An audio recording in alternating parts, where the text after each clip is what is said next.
जय हिंद साथियों, नमस्कार। स्वागत है आप सभी का आपके अपने YouTube channel Mukesh Mahendra education पर। सभी को राधे राधे, जय श्री कृष्णा। और प्यारे विद्यार्थियों, हमारी चल रही है, देखिएगा आज से हमने क्लासेस स्टार्ट कर दी है कैप्सूल। प्यारे विद्यार्थियों, ये क्लास अपने YouTube पे चल रही है, ठीक है। ए वाले विद्यार्थियों को पता ही है, बाकी कैप्सूल 2, कैप्सूल 3 इस प्रकार से 5 कैप्सूल आएगी। प्यारे विद्यार्थियों, ऐप ज्वाइन कर लेना। 5 कैप्सूलें आज ही मिलेगी आपको, बुलेट क्लास भी आज ही मिलेगी। कहने का मतलब ये है कि हिंदी का कंप्लीट कोर्स हमने करवा दिया प्यारे विद्यार्थियों, ठीक है। कंप्लीट क्रैश कोर्स के अंदर मैंने पूरा सिलेबस आपका कवर करवा दिया है। पहले तो मैंने चैप्टर वाइज क्वेश्चन आंसर करवाई, कैप्सूल क्लास है, बुलेट क्लास है, सभी कंप्लीट आपका सिलेबस है। 299 रुपए की प्राइस है प्यारे विद्यार्थियों। क्रैश कोर्स के साथ जुड़ जाना जिनकी तैयारी नहीं है। गारंटी के साथ कहता हूं कि पूरा का पूरा पेपर क्रैश कोर्स ही आएगा, ठीक है। और ऐप का नाम है Mahendra Beawar coaching. App name क्या है? महेंद्र ब्यावर कोचिंग। अपना एप्लीकेशन है, प्ले स्टोर पे जाना, सर्च करना महेंद्र ब्यावर कोचिंग, आ जाएगा। और बाकी लिंक डिस्क्रिप्शन में दे रखा है, आप वहां से भी जा सकते हो। तो प्ले स्टोर पे जाने, सर्च करें महेंद्र ब्यावर कोचिंग, अभी ज्वाइन हो जाएगा।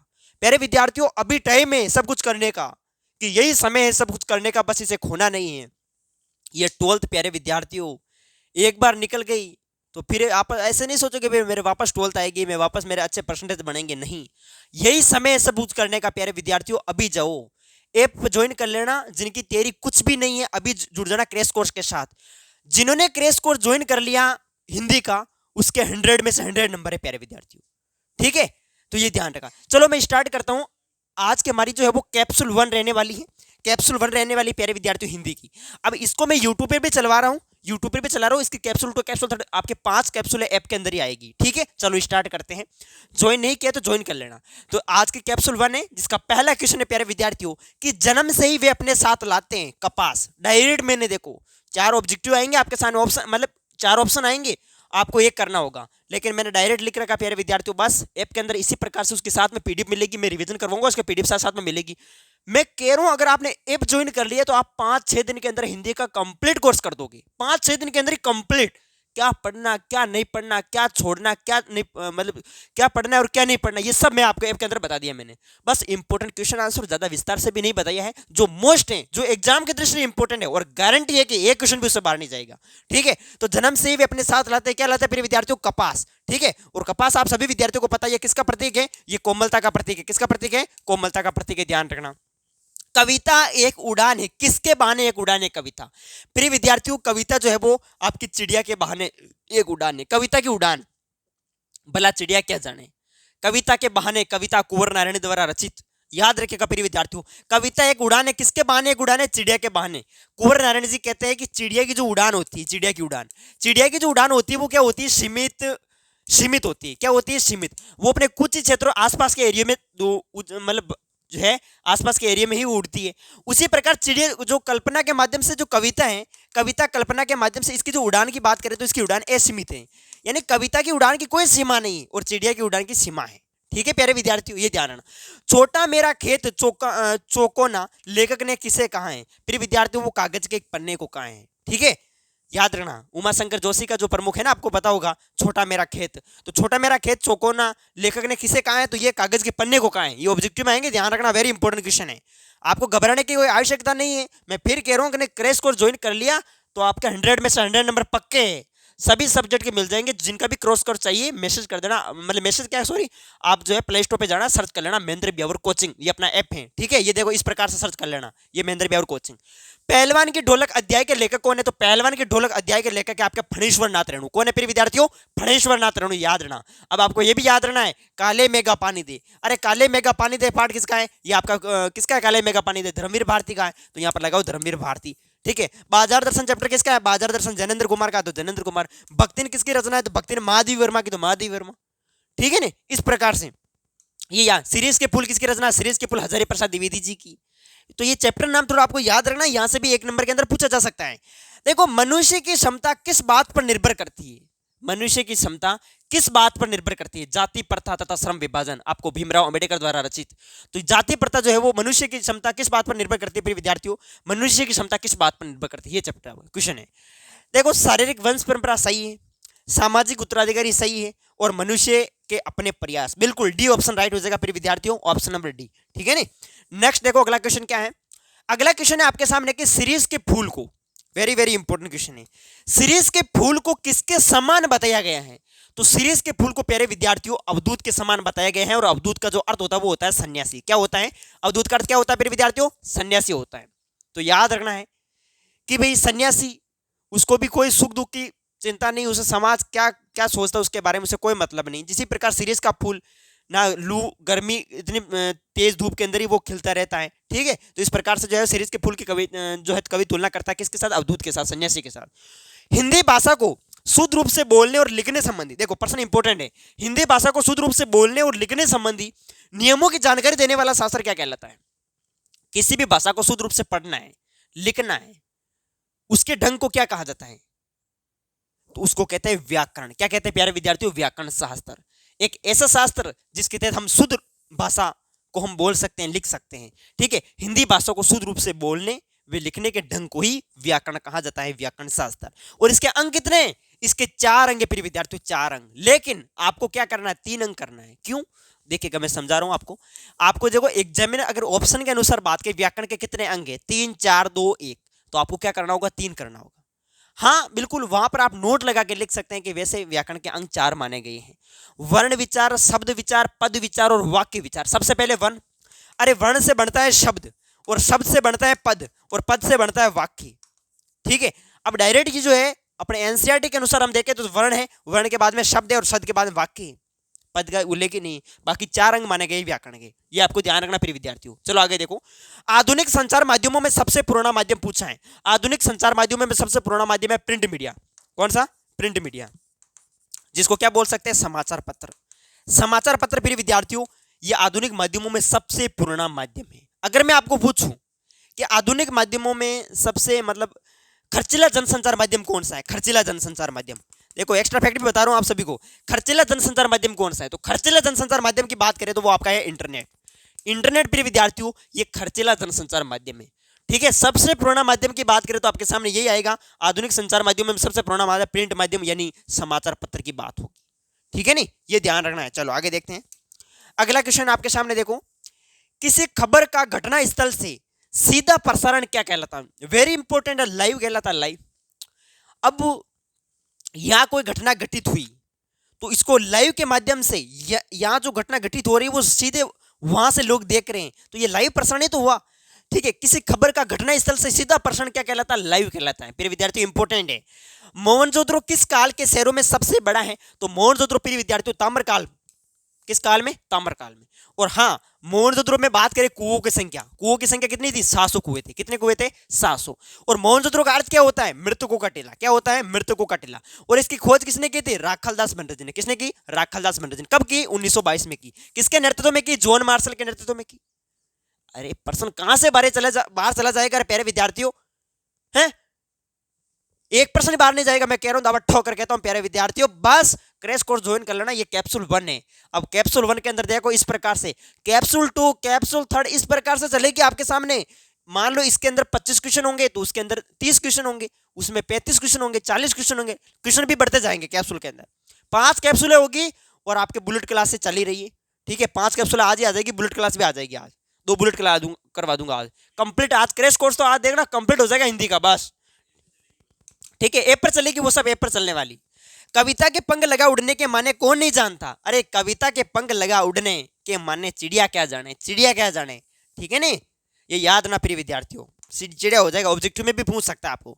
नेक्स्ट प्रश्न देखो कि जाति प्रथा का दूषित सिद्धांत क्या है? जाति प्रथा का दूषित सिद्धांत क्या है? जाति आधारित व्यवसाय का चयन। जाति प्रथा ये लोगों को एक पेशे से बांध देती है, ठीक है। तो जाति प्रथा का दूसरी सिद्धांत क्या है? तो जाति आधारित व्यवसाय का चयन, ठीक है। दूसरा प्रश्न देखो, एक सीमित क्षेत्र में बोले जाने वाली भाषा के स्थानीय रूप को क्या कहते हैं? अब मेरी बात हो, जहां भी शब्द लग जाए आपके स्थानीय मतलब सीमित हो जाए, यहां शब्द लगा हुआ सीमित, सीमित वो स्थानीय, प्यारे विद्यार्थियों ये बोली कहलाती हैं, या फिर अब उपभाषा भी कर सकते हो आप। क्या कर सकते हो? इसका आंसर उपभाषा भी दे सकते हो कि सीमित क्षेत्र में बोले जाने वाली भाषा को उपभाषा या बोली कह सकते हैं। अगर आपको ये तो पता ही होगा, इसी का अपोजिट भाषा होगा। ये सीमित और भाषा व्यापक विस्तृत होती है, ठीक है। निविदा निविदा के लिए सही अंग्रेजी शब्द कौन सा? टेंडर हो जाएगा। क्या हो जाएगा? टेंडर। ये भी इंपॉर्टेंट है फिर विद्यार्थियों। निविदा अपने हिंदी के अंदर पारिभाषिक शब्दावली पूछीजिए तो निविदा वाले ध्यान रखना, इसका अर्थ हो जाएगा टेंडर। ठीक है नहीं। नेक्स्ट देखो अगला, सैनिकों ने कमर कसली वाक्य में शब्द शक्ति। अरे सैनिक कभी कमर कसी अटपट वाक्य, लक्षणा सब शक्ति हो जाए में लक्षणा सब शक्ति। ठीक है नहीं। सैनिकों ने कमर कस ली, मैंने क्या बताया? मैंने कि जितने भी मुहावरे दिखाई दे, लोकोक्ति दिखाई दे, सब इसमें आ जाए लक्षण सब शक्ति में। ठीक है। मुहावरे लोकोक्ति जो भी दिखे ना सब लक्षण सब शक्ति में करना है आपको, जिसमें लोक प्रचलित अर्थ का बोध होता है।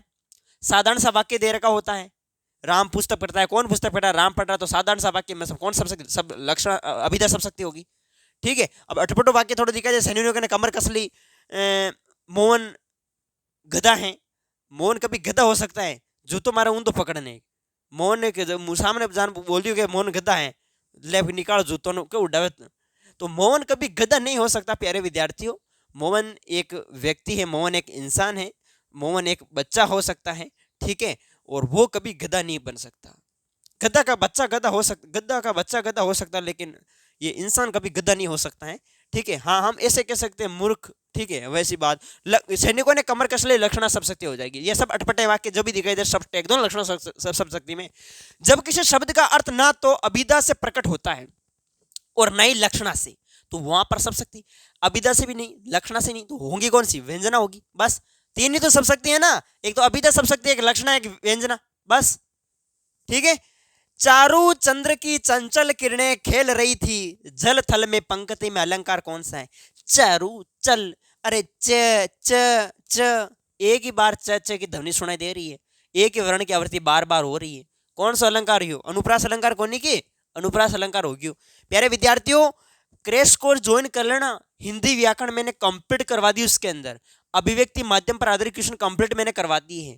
Chapter wise important question answer उसकी एक सीरीज आपको फ्री मिल रही है क्रैश कोर्स के अंदर। और हाँ, बुलेट क्लास है, कैप्सूल क्लास है, मैराथन क्लास है, सभी उसके अंदर। गारंटी लेता हूं कि ये क्वेश्चन से बाहर नहीं आएगा। अभी ज्वाइन कर लेना प्यारे विद्यार्थियों। और हाँ, 5-6 दिन के अंदर आप पूरा सिलेबस कवर कर सकते हो, एक एक दिन के अंदर भी मेरी 4-4 वीडियो नोट करते हो तो। ठीक है नहीं। चलो आगे देखिएगा अगला क्वेश्चन। अगला क्वेश्चन है कि जब कोई बात बहुत बड़ा चढ़ाकर अथवा लोक सीमा का उल्लंघन करके कही जाए तो वहां पर अलंकार होता है। अरे वहां पर अतिशयोक्ति अलंकार होता है। कौन सा अलंकार होता है? अतिशयोक्ति अलंकार। टीवी समाचार में नेट साउंड या प्राकृतिक आवाज किसे कहते हैं? टीवी समाचार में नेट साउंड या प्राकृतिक आवाज किसे कहते हैं? तो देखो, टीवी में ऐसी ध्वनियों को नेट या नेट साउंड यानी प्राकृतिक आवाजें कहते हैं। यानी वे आवाजें जो शूट करते समय खुद भी खुद चली आती है, ऑटोमेटिक वो चली आती है।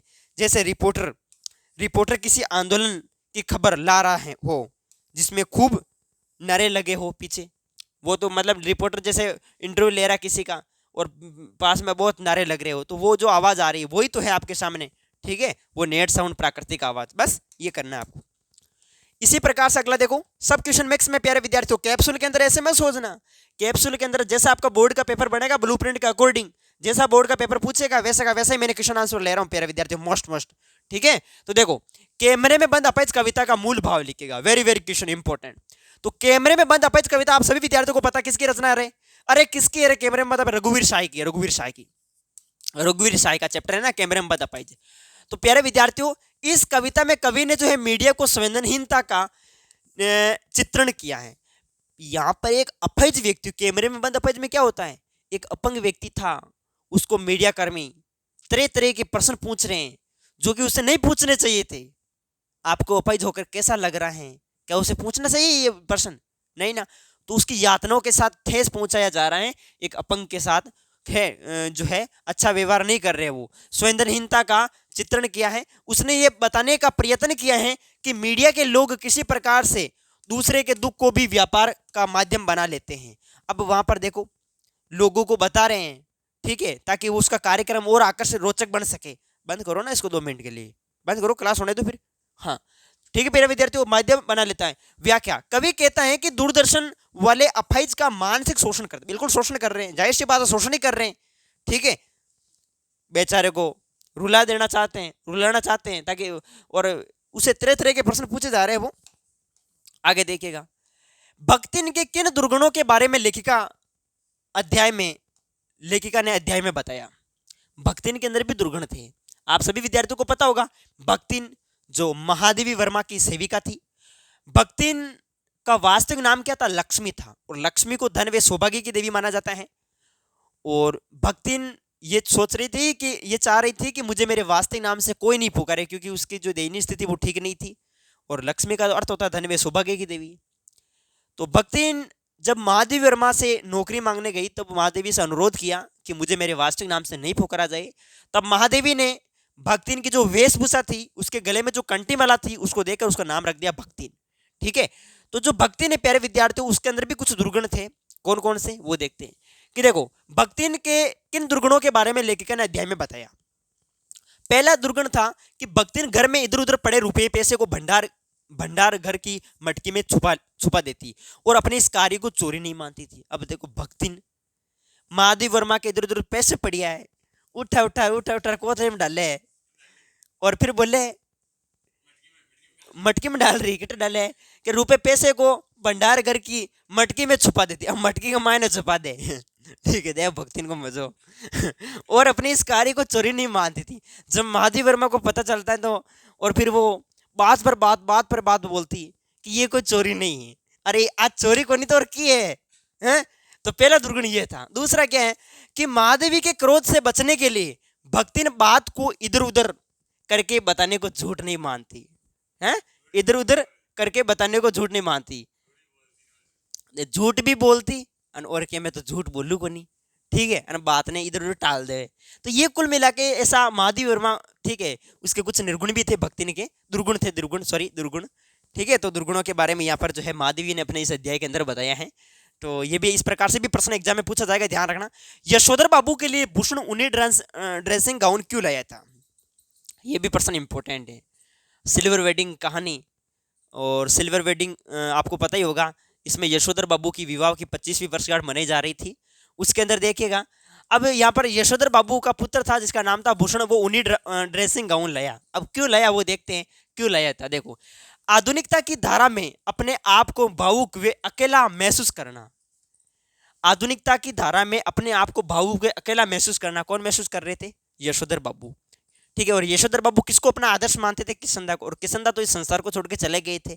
जैसा किशनदा करते वैसा का वैसा यशोधर बाबू। और यशोधर बाबू के जो पुत्र थे और जो उनकी जो पत्नी थी, वो पाश्चात्य संस्कृति विदेशी कल्चर को अपना रही थी, और वो यशोधर बाबू तो बेचारो अपनी संस्कृति के अनुसार ही चलते आ रही है।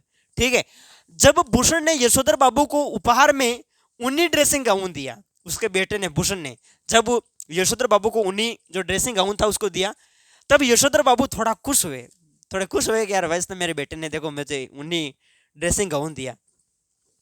परंतु जब भूषण ने कहा कि जब वे सवेरे दूध लेने जाते हैं तो फटा पुलोवर पहन के चले जाते हैं, कि फाटड़ो पैर चले जाए बेटे दूध लाने के लिए।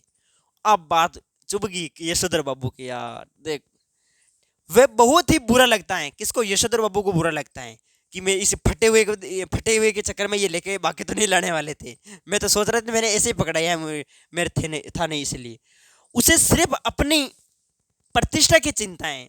अब बेचारो टाबरी है भूषण, वो तो क्या यार पापा जी मैं तो तपया कमा रहा है, वो पापा जी यहाँ पैरा फाटुड़ा। ठीक है, इन्हें बस खुद की प्रतिष्ठा की चिंता है। ठीक है, तो इस प्रकार से थोड़ा यशोधर बाबू को भी बुरा लगा। तो यशोधर बाबू के लिए भूषण ऊनी ड्रेसिंग गाउन क्यों लाया था? क्योंकि उसके पिताजी जो है वो फटे हुए जो कपड़े थे उसको पहन के दूध ला लिया करते थे, इसीलिए। ठीक है, चलो आगे देखते हैं अगला क्वेश्चन। क्रांति हमेशा वंचितों का प्रतिनिधित्व करती है, बादल राग कविता के आधार पर बताइएगा। बादल राग जो आपके किसकी है? बादल राग कविता उमाशंकर जोशी जी की है ना? हाँ, बादल राग। तो कवि सूर्यकांत त्रिपाठी निराला की प्रिय विद्यार्थियों, बादल राग याद ना, छोटा मेरा खेत है उमाशंकर जोशी का। तो ठीक है, कवि सूर्यकांत त्रिपाठी निराला है, ठीक है, जिनका जन्म पश्चिमी बंगाल के महिषादल में हुआ था। ठीक है, तो कविता बादल राग में बादलों को क्रांति का प्रतीक बताया। किसका प्रतीक बताया? बादलों को क्रांति का प्रतीक। कवि के मुताबिक बादल जो है वो शोषित वर्ग के हितैषी हैं और क्रांति का लाभ दबे कुचले लोगों को मिलता है, इसीलिए क्रांति हमेशा वंचितों का प्रतिनिधित्व करती है। किस वर्ग का? वंचित वर्ग का प्रतिनिधित्व करती है। ठीक है, तो इस कविता के अंदर बादल अपने ये जो कविता है इसमें कवि ने जो है बादल को किसका प्रतीक बताया है? क्रांति का प्रतीक बताया गया है। ठीक है, तो इस प्रकार से इसका आंसर आपको लिखना है प्रिय विद्यार्थियों। नेक्स्ट क्वेश्चन देखो अगला क्या है। यह भी सच है कि यथा प्रजा तथा राजा, इस कथन का आशय स्पष्ट कीजिएगा। यथा राजा तथा प्रजा, प्यारे विद्यार्थियों इसका आशय क्या है। इस कहावत में जीजी का मानना है कि राजा भी प्रजा के अनुकूल आचरण करता है, राजा भी प्रजा के अनुकूल आचरण करता है। अतः जीजी का मानना है कि मनुष्य को अपनी आचरण त्यागपूर्ण बनाना चाहिए, अपना जो आचरण है वो त्यागपूर्ण बनाना चाहिए। जैसे इसमें जीजी और लेखक के बीच आपस में जो संवाद चल रहा है, और गांव के इधर वर्षा नहीं हो रही है, तो गांव के जो बच्चों की जो टोली है वो घर घर जाके मतलब काले मेघा पानी दे गुड़धानी दे, इस प्रकार से वो पानी की मांग कर रही है। और उस पर गांव वाले लोग जो है पानी छिड़क रहे हैं, और लेखक जो है वो बोल रहे हैं कि वैसे ही हमारे यहाँ पर पानी की कमी है और इस पर ऐसे पानी उड़ेल रहे हो आप, तो ये बहुत गलत है। तो इस प्रकार से लेखक जो मतलब दीदी जो है लेखक को तर्क देकर समझा रही है कि कुछ पाने के लिए कुछ खोना पड़ता है। बच्चों पर पानी डाल रहे तो इंद्र देवता प्रसन्न होंगे और फिर वर्षा करेंगे, ठीक है। तो ऐसा कुछ आपस में जो है कि यथा प्रजा तथा राजा, मतलब प्रजा के अनुकूल जो है वो आचरण करता है। जीजी का मानना है कि राजा भी जो है वो किसके अनुसार अनुकूल आचरण करता है, तो प्रजा के अनुकूल आचरण। जीजी का मानना है कि मनुष्य को अपना आचरण जो है वो त्यागपूर्ण बनाना चाहिए, त्याग करेंगे तभी फिर आपको दूसरा फल मिलेगा, ठीक है। कुछ पाने के लिए कुछ खोना पड़ता है। ये इस प्रकार से दीदी इसका यथा प्रजा तथा राजा के माध्यम से बताना चाह रही है। और अगला क्वेश्चन देखो कि श्रम विभाजन के दृष्टिकोण से अपने की जाति प्रथा पर अपने विचार लिखेगा। श्रम विभाजन डॉक्टर भीमराव अंबेडकर द्वारा रचित श्रम विभाजन, जो काम का विभाजन है वो किसके आधार पर हुआ, जाति के आधार पर हुआ। तो इसके माध्यम से जो है अपने विचार क्या आप व्यक्त कर रहे हैं, देखिएगा कि श्रम विभाजन के नजरिए से जाति प्रथा को सही नहीं माना जा सकता है। जाति प्रथा ने समाज में भेदभाव और असमानता को बढ़ावा दिया है, बिल्कुल। साथ ही जाति प्रथा में श्रम का बंटवारा व्यक्ति की रुचि और योग्यता के आधार पर नहीं होता है। इसमें व्यक्ति की योग्यता नहीं देखी जाती, एबिलिटी नहीं देखी जाती जाति प्रथा के तहत, ठीक है। और जाति प्रथा में जन्म के आधार पर लोगों को विभिन्न कार्यों में बांट दिया जाता है, ठीक है। और जाति प्रथा में व्यक्ति को अपने व्यवसाय बदलने की अनुमति नहीं होती है। तो प्यारे विद्यार्थियों इस तरीके से इसका आंसर आपको करना है, ठीक है। कि भाई जाति प्रथा में जो है इसमें व्यक्ति की एबिलिटी को नहीं देखा जाता है, उसकी रुचि को नहीं देखा जाता, उसकी योग्यता को नहीं देखा जाता कि भाई क्या योग्यता है उसके अंदर, ठीक है। हाँ, क्योंकि ये लोगों को एक पैसे से बांध देती हैं। और अगला क्वेश्चन देखो प्यारे विद्यार्थियों कि नगर नियोजन, ये क्वेश्चन भी इंपॉर्टेंट आपके सामने इस प्रकार से देखो ये क्वेश्चन को कि नगर नियोजन मोहनजोदड़ो की अनूठी मिसाल है, वर्तमान समय के नगरीकरण से संबंध स्थापित कीजिएगा। नगर नियोजन आपका जो चैप्टर है प्यारे विद्यार्थियों उससे लिया गया है क्वेश्चन है आपका। देखो मोहनजोदड़ो की नगर नियोजन की प्रमुख विशेषता है, यहाँ की सड़कें जो किस प्रकार से ग्रिड पद्धति में बनाई गई हैं, और सड़कें उत्तर दक्षिण और पूर्व पश्चिम दिशा में बनी थी। घरों में जल निकासी के लिए नालियां होती थी, और यहाँ सार्वजनिक और निजी कुएं भी थे। यहाँ की इमारतें पक्की ईंटों से बनी थी। ये आपके उस समय मोहनजोदड़ो के समय, ठीक है। अब यहाँ पर देखो आज के नगरीकरण की क्या विशेषता है, ये देखो कि शहरों में सड़कों का नेटवर्क बनाया जाता है, पार्क स्कूल और अस्पताल बनाए जाते हैं, और योजनाबद्ध विकास किया जाता है। तो मतलब नगर नियोजन मोहनजोदड़ो की अनूठी मिसाल है, वर्तमान समय के नगरीकरण से संबंध स्थापित कीजिएगा। तो पहले क्या स्थिति थी और अब क्या स्थिति है।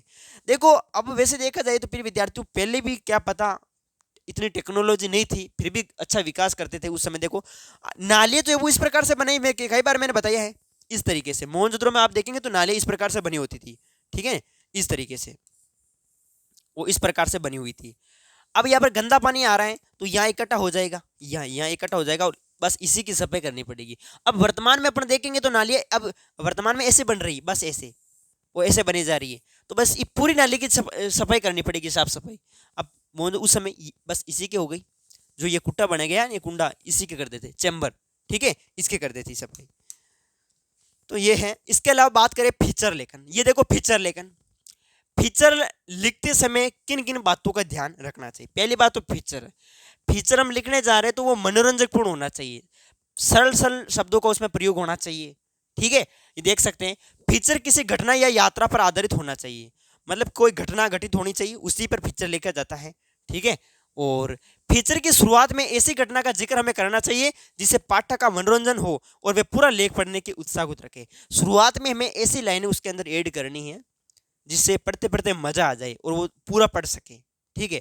और पहले ही हम जो है उसमें एक कठिन कठिन जो वर्ड्स है शब्द जो है उसका यूज करते हैं, तो फिर बाद में वो जो है पूरा कोई नहीं पढ़ पाता उसे। तो मनोरंजक होना चाहिए, फीचर की भाषा सरल होनी चाहिए, सहज होनी चाहिए, स्पष्ट होनी चाहिए, और साथ साथ कलात्मक और बिंबात्मक होनी चाहिए।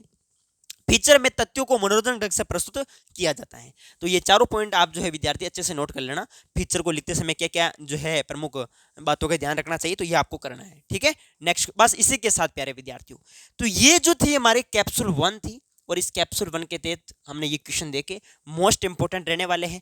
बाकी की सभी कैप्सूलें आपको बुलेट क्लासेस जो भी है सब कैप्सूल 5 कैप्सूल आएगी क्रैश कोर्स के अंदर, देख लेना आप सभी विद्यार्थी, ठीक है। अभी क्रैश कोर्स ज्वाइन कर लो, बस मैं कह रहा हूँ ना, गारंटी रहेगी 6 दिन के अंदर आप कंप्लीट कोर्स कर सकते हो। अगर आपने पूरी साल मेहनत नहीं की है तो इन 6 दिन का आप सही सदुपयोग करके क्रैश कोर्स ज्वाइन करके आप अच्छे नंबर ला सकते हो, ठीक है। तो प्यारे विद्यार्थियों, बाकी एप्लीकेशन पर तो हमारी क्लासेस चल ही रही हैं। मिलते हैं सभी को नेक्स्ट वीडियो में, सभी को राधे राधे, जय श्री कृष्णा, ओके।